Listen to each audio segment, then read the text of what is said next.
створени од властите. Например, обуката на членовите на избирачките одбори треба да обезбеди кохерентно спроведување на правилата, особено во однос на соодветното запечатување на гласачките кутии, подпишувањето во избирачкиот список или постапките во тек на пребројувањето. Исто така сметаме дека се уште има простор за подобрување во однос на квалитетот на избирачкиот список. Законот пропишува услов да се има живеалиште за гласање во општинските локалните избори. Генералното е во согласност со препораките на Конгресот, кои што сугерираат дека само гласачите кои што имаат постојано живеалиште во конкретна општина треба да имаат право да гласаат на локално ниво.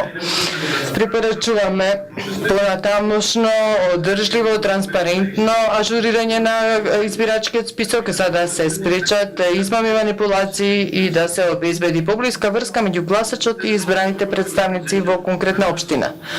Ова важи и за составот на членовите на избирачките одбори, за градоначалниците и за општинските совети.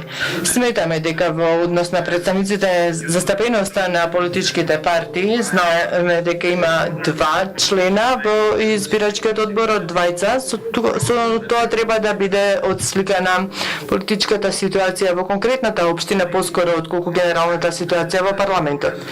И секако на крајот, не најмалку важно, наша причина за постојање како конгрес на локални и регионални власти не навидува да коментираме на ситуацијата за ситуацијата со локалната самоуправа во земјата. Свесни сме за тешкотиите, вклучително блокираните сметки во значаен број општини. Во тек на состаноците слушнавме дека владата сака да се осврне на овој проблем. Од тука можеме само да ги поттикнеме по овие избори, овие програми да ги спроведат во пракса. Работата почнува утре. И доказот за колачето е кога ќе го изедете. Иднината на оваа земја заслужува одржлив развој на локално ниво за да се подобрат животните услови. Ние од Конгресот сме подготвени да помагаме на Министерството за локална самоуправа и на новоизбраните представници на општините во нивните заложби да се зајакне локалната демократија. Thank you for that. Ви благодарам за прашањето. Се разбира, забележавме што беше кажано и дека имаше одредени наводи и се разбира како и секогаш. Ние сакаме да дознаеме кои се фактите и се разбира ќе гледаме дали се покренуваат коректните постапки во врска со овие наводи.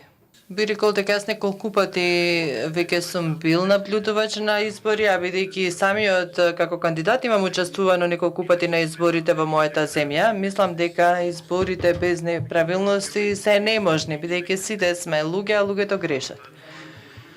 На наш заклучок по наблюдувањето